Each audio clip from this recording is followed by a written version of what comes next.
Vamos lá, não vamos perder tempo. Vamos direto ao assunto que é a função principal desse canal, né? Às vezes eu faço uns videozinho rapidinho aí, mas o intuito é falar de motores. Então vamos lá, vamos falar um pouco desse cabeçote aí. Sem entrar em detalhes do engenheiro que fez esse cabeçote, que eu falei que eu vou falar dele, porque eu acho que é uma pessoa bastante importante historicamente falando. Mas vamos falar desse cabeçote como poderia ser de um outro cabeçote, de qualquer peça do motor. Aqui os trabalhos de usinagem foram feitos e ele está praticamente pronto para ser montado. Todas as medidas foram controladas. Então, assim, isso é um ponto extremamente importante. A gente não vai montar nenhuma peça nunca sem controlar. Isso é super importante. E geralmente a pessoa fica muito entusiasmada, recebeu peça nova e já quer, ou a peça veio da retífica e já quer montar rapidamente, né?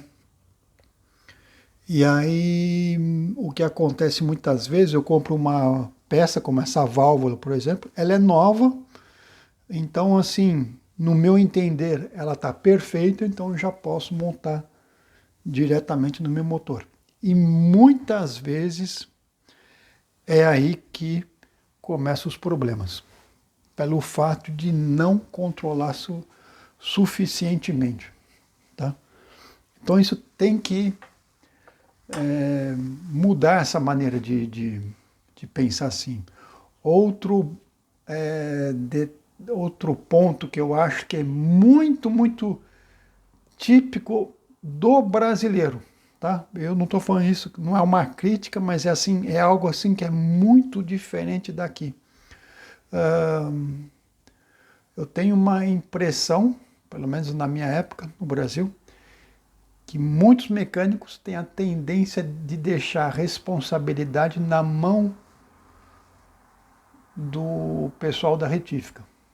E é o, é o contrário, quem é o responsável é a pessoa que vai montar um motor, entendeu? E todo o pessoal da retífica, no qual você trabalha, ele tem que ser um membro de total confiança sua e tem que ser um companheiro de trabalho. Vocês têm que aprender a se conhecer bem e respeitar o trabalho de um e do outro e ser suficientemente modesto na hora de chegar e falar assim, isso eu não sei, explica para mim. Tanto um como o outro. Tá? O pessoal da retífica geralmente tem muita experiência com motores, porque eles fazem o mesmo motor muitas e muitas vezes por mês, né? E depois de uma retífica que funciona bem, que trabalha bem, depois de poucos anos, fez praticamente várias vezes todos os motores que está no mercado, né? Então eles têm uma grande experiência. Quando você... E eles vão trabalhar sempre com a referência do fabricante. Se você quer fazer uma mudança porque você quer aumentar a potência do teu motor, discute bem com ele e escuta a opinião dele, porque às vezes ele pode te dar muitas boas ideias. Isso é super importante. Então, o que eu fiz aqui nesse cabeçote? Que poderia ter sido nesse como um outro qualquer. Primeira coisa que eu faço, eu desmonto, guardo todas as peças na mesma posição e faço uma pré-limpeza para poder trabalhar de uma maneira mais agradável, tá?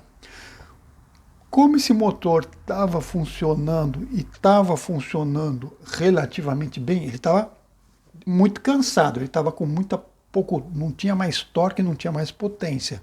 E eu já falei aqui no canal que quando eu desmontei o motor, todos os anéis estavam quebrados. Todos os anéis de compressão estavam quebrados. Então é por isso que ele não fazia barulho, queimava óleo de vez em quando, depois parava, depois saía muita fumaça, parava, não fazia nenhum barulho estranho, um motor muito silencioso, uma marcha lenta boa e tudo, só que não tinha força.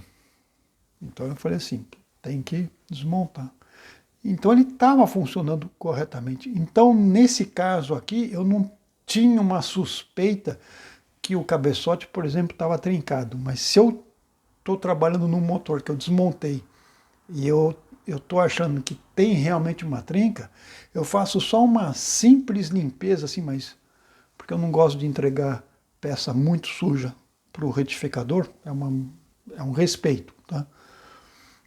E eu já peço para fazer um teste para ver se não tem trinca.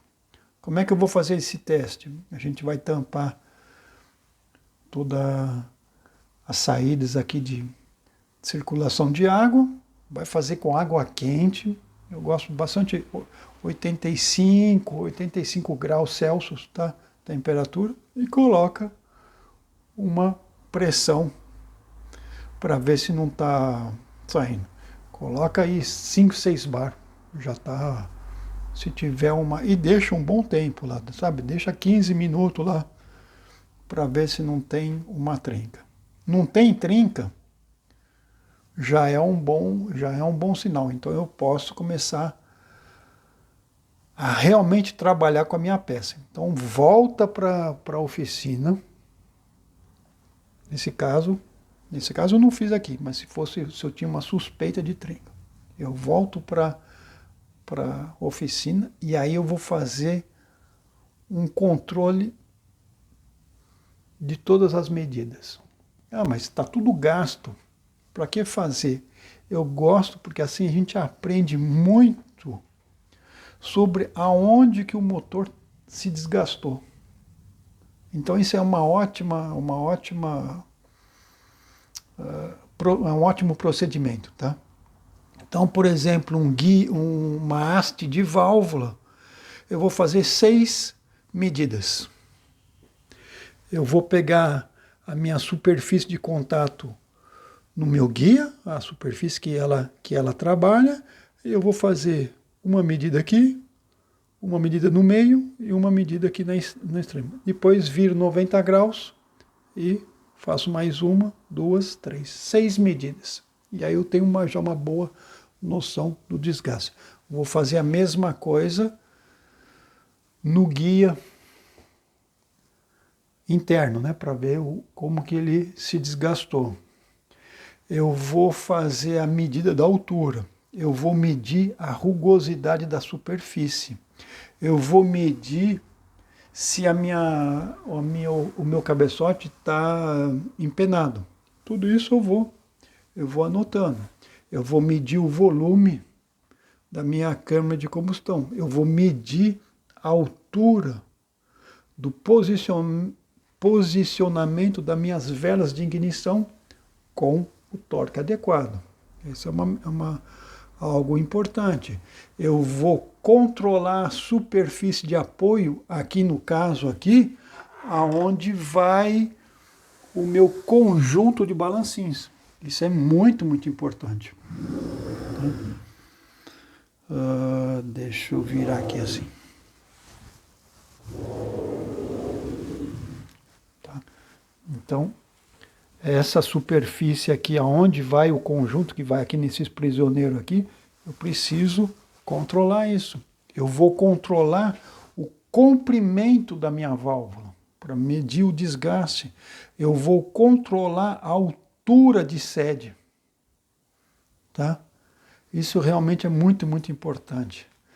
No motor comando de válvula na cabeça, eu gosto muito de pegar a medida da altura da minha sede, não em relação ao plano do cabeçote, mas o que eu faço?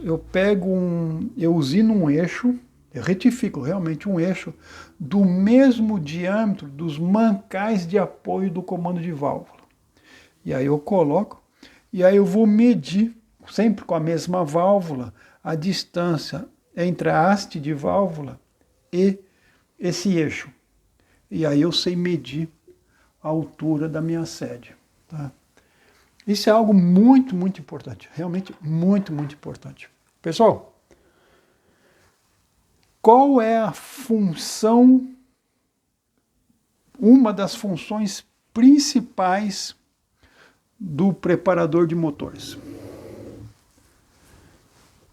No caso aqui, que é um motor 4 cilindros, a minha função principal é fazer com que todos os cilindros tenham o mesmo rendimento.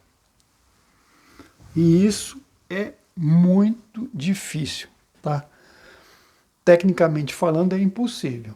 Lembre-se sempre daquela bonita frase que eu repito várias vezes: duas peças idênticas nunca foram tão diferentes. Então, o meu trabalho principal é fazer com que os 4 cilindros tenham o mesmo rendimento. Para isso, todas as dimensões de todos os componentes do meu motor tem que ser o mais próximo possível. Entendeu? Então isso é realmente muito importante.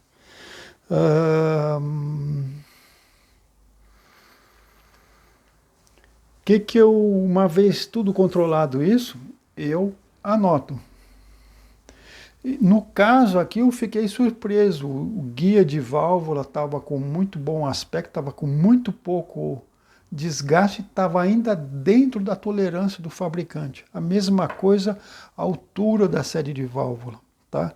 Estava ainda dentro dos parâmetros do fabricante, mas eu melhorei muito isso aí. Mas isso eu vou falar num outro vídeo.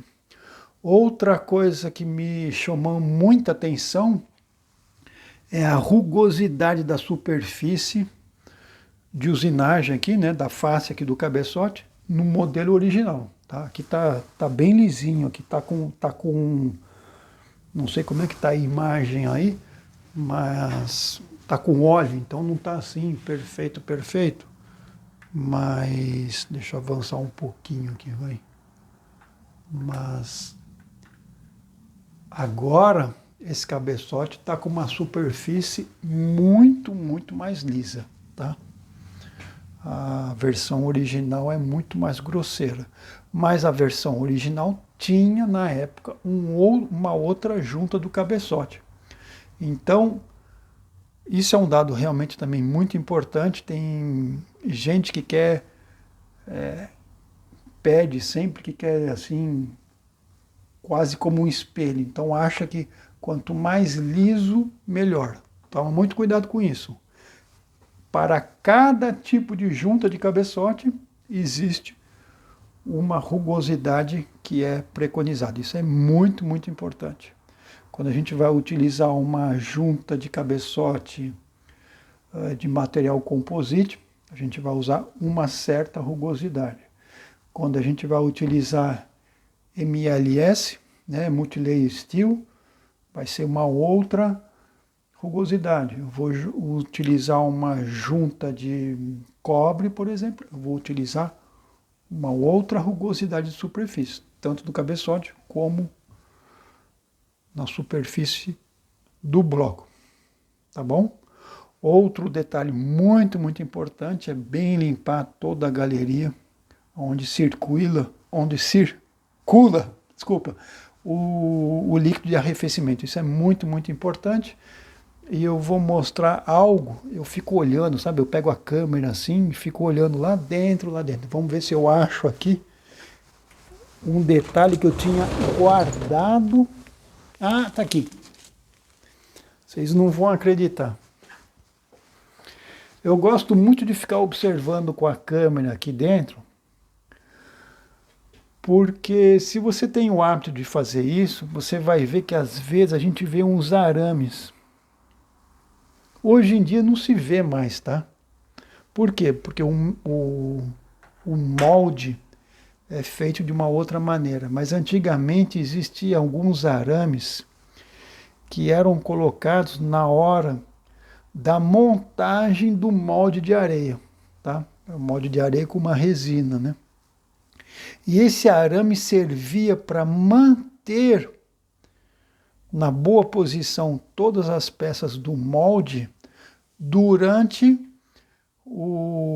a fundição, durante o momento que a gente vai preencher o molde com o ferro fundido, né?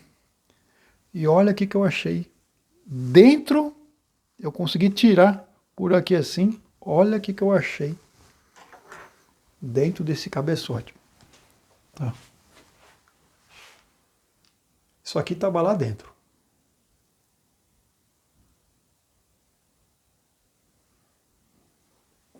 Tá, então isso é um detalhe, não sei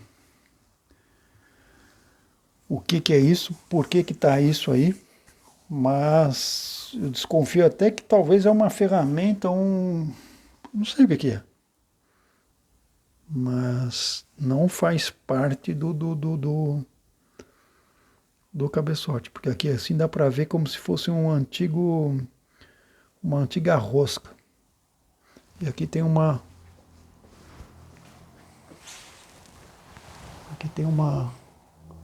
abertura aqui assim. É meio cônico, né? Aqui é maior, o diâmetro aqui é maior do que aqui. Mas isso estava dentro do cabeçote. Então, pegue o tempo de ficar observando, de olhar todos os detalhes, todos os detalhes. Isso é bem importante. E aí, num próximo vídeo, eu vou mostrar para vocês um pouco o que eu fiz. Eu trabalhei muito aqui os dutos. Aqui eu acho que deu para melhorar realmente muito, muito a qualidade da... Não é nem tanto da forma, mas a qualidade da aspereza, né, da rugosidade dentro do duto. Eu equalizei as câmaras de combustão. Elas não estão perfeitas. Eu poderia ter melhorado mais? Poderia. Só que aí eu iria aumentar muito o volume e eu não queria isso. Então eu deixei desse jeito. A válvula agora tem 4 ângulos, em vez de, antigamente tinha, o original tinha um só, agora tem 4, são válvulas novas, que eu retrabalhei. Estou com as molas novas. E um dos detalhes, tecnicamente falando, mais importante, é o guia. Eu não vou pegar a mola, porque a mola é nova e eu não vou pegar sem luva. A gente nunca pega uma mola nova com a mão. E isso aqui vai ser a peça que vai centralizar a minha mola de válvula no cabeçote. Então, com isso, eu melhoro muito. A intenção aqui não é calçar a mola para dar mais tensão a ela, tá? É para guiar ela. Então, com isso, fazendo os cálculos que eu fiz, que eu também ainda vou falar ainda muito sobre isso, que é um assunto bastante interessante, eu consigo mudar a frequência na qual a mola poderia entrar em colapso em relação ao tipo de comando de válvula que eu tenho. Então isso é uma melhora muito, muito importante assim, que a gente pode fazer. Poderia ter feito ainda outras mudanças no motor? Sim, poderia, mas aí já tem que investir muito mais dinheiro. Aqui eu fiz melhorei um pouco, assim, estou otimizando a parte do motor utilizando válvulas originais. Tem muita mão de obra e tem bastante trabalho de usinagem. Tá? Hoje as 4 sedes de válvula têm uma diferença máxima de 2 centésimos. E antes da usinagem estava um pouco mais de 1/10 de diferença. Tá? Então isso melhorou muito. Então o motor vai ficar mais equalizado dinamicamente na hora de funcionar em matéria de posicionamento das válvulas. Tá bom, pessoal? Então, sem querer fazer um videozinho muito longo, mas eu passei algumas informações que eu acho que é bastante importante. E o principal é aprende a conversar com o pessoal da retífica. O pessoal da retífica tem que ser realmente um companheiro de trabalho da máxima importância junto com você, e os dois juntos podem fazer um trabalho muito, muito bom mesmo. Falou? Abraço para todo mundo e não se esqueça de se inscrever no canal O Refúgio dos Motores. Falou!